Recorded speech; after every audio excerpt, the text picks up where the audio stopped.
someone is appreciating me, loving me, I know what that looks like. They're saying, "You're great, I want to be with you, I want to spend more time with you," and it gives you that warm, fuzzy feeling inside. And even if I'm saying it to myself, "I love myself, I'm so great," and I get that warm and fuzzy feeling inside.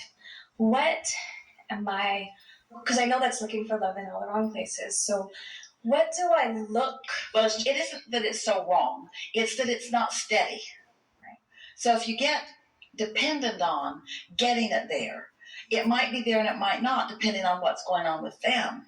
Where if you're looking for it from your inner being, where it's always there, then you always find it. So that's my question. If I don't have the words or the tangible, what am I looking for to feel that warm and fuzzy feeling from source? Well, here's a good way to identify it. And we started to say this, we started to ask it as a question at the end of what you were saying, because you get that feeling when someone is holding you as their object of attention. But you also feel that way when you're holding someone else as your object of attention. In other words, when you find a reason to love someone or something, you always have source energy flowing through you. And so what does that feel like? It feels warm and fuzzy. So that might be the easiest way for you to figure out how to tap into that.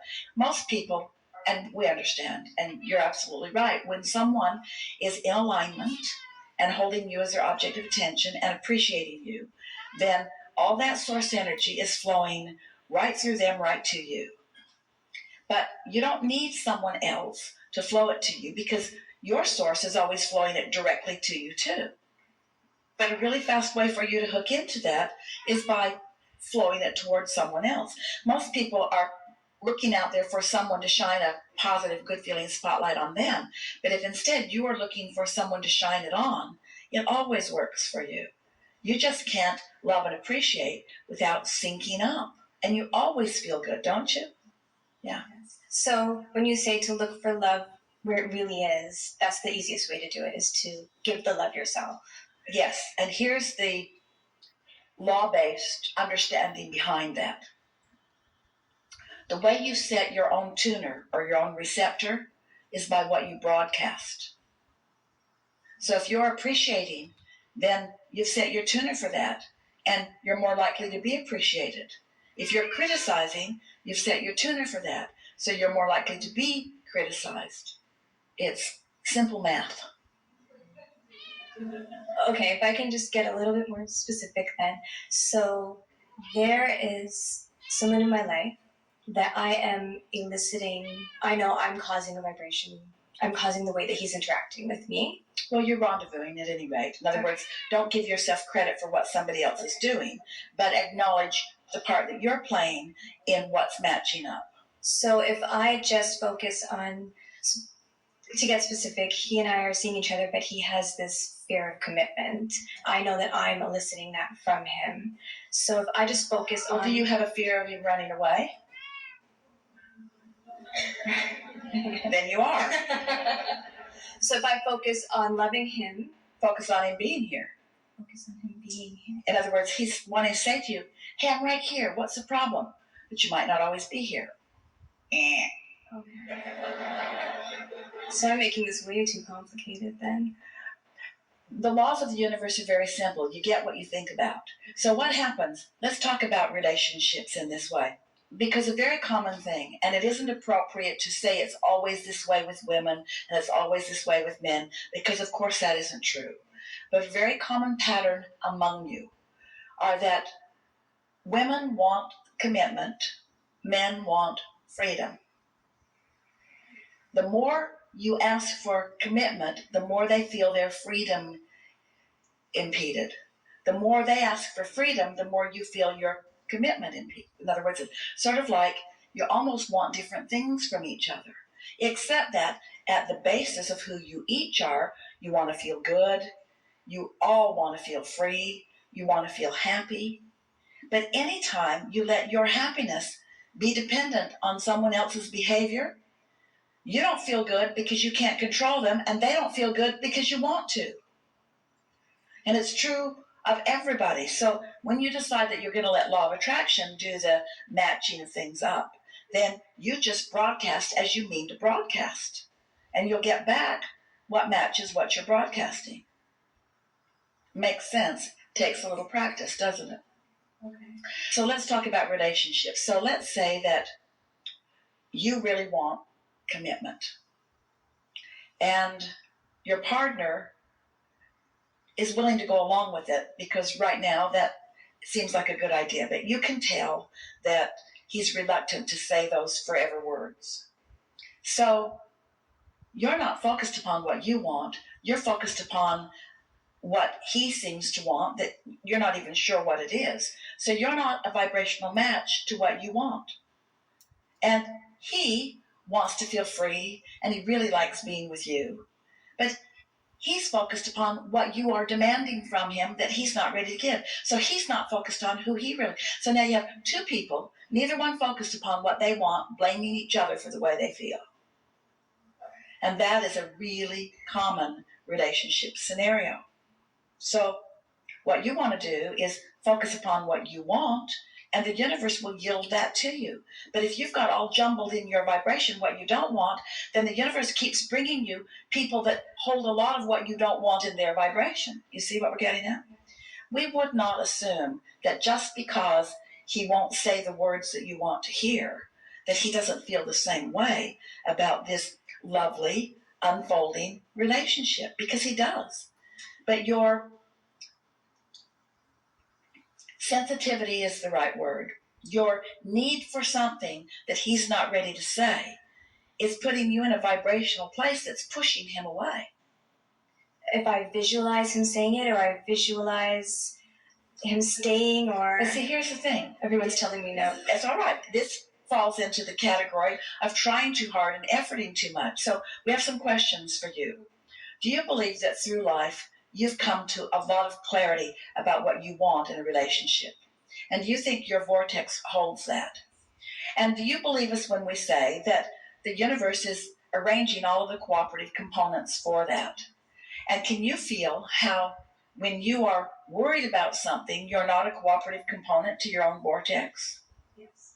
And so when you're trying to visualize something that isn't coming easily, are you in alignment with your source or not? You see what we're getting at?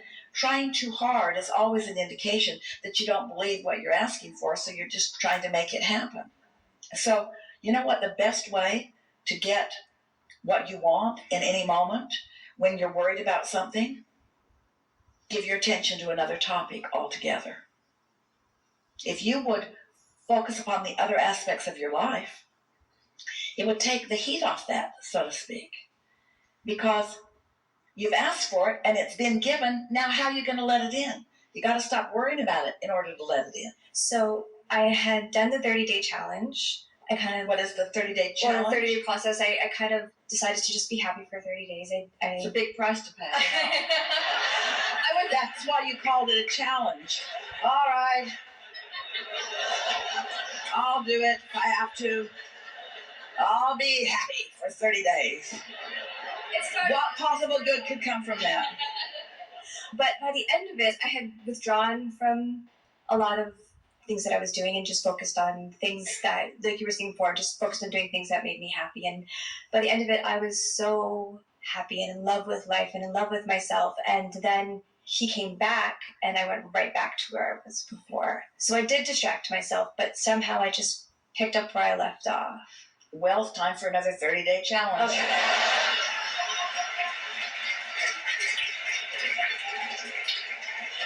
All right. So I guess you will say, Abraham, can't I please just be the one exception in all the universe? I've been good. I've been talking for you for almost 30 years. Airplane every single week. Hotel rooms. I live out of a suitcase, for God's sake, Abraham.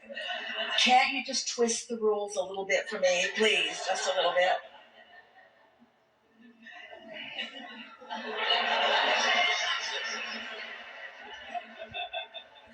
So tell us about that awful happiness that you discovered. Well, I think it's because when I'm alone, I'm in control of my vibration, but then I let other people... This is really good. When I introduce other people into the equation, it triggers something inside of me. It's the most important thing anyone has ever said. When I get off to myself, I do a better job of hooking up with my own resources.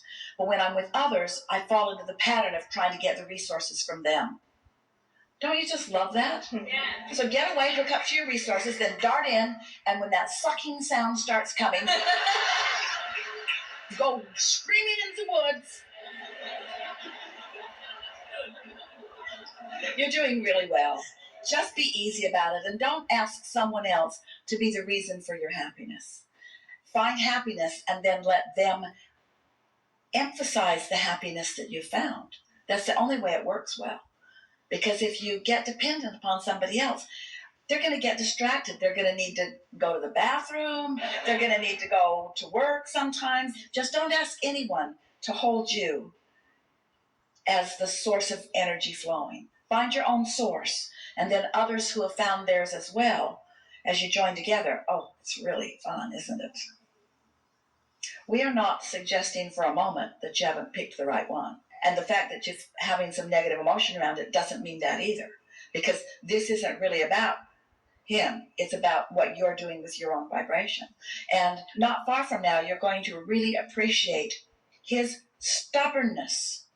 Because if he were just giving you everything that you want in every moment, he nearly is. If he were just giving you everything that you want, you'd have no reason to hook up to your own resources. You would just become dependent upon him till he gets hit by a truck. And then, just kidding. And then another, and then another, and then another, and then another. Isn't it a pattern that almost everyone has? It doesn't give you your empowerment. This receptive mode that we're talking about is not just receptive to ideas and receptive to inspiration. It's receiving of replenishment. So it's where your clarity comes from and your vitality, the resources and vibrational nutrients that your physical cells of your body are asking for. There's so much about that receptive mode that is beneficial to you. So this wonderful person is just giving you a reason to hook up with true resources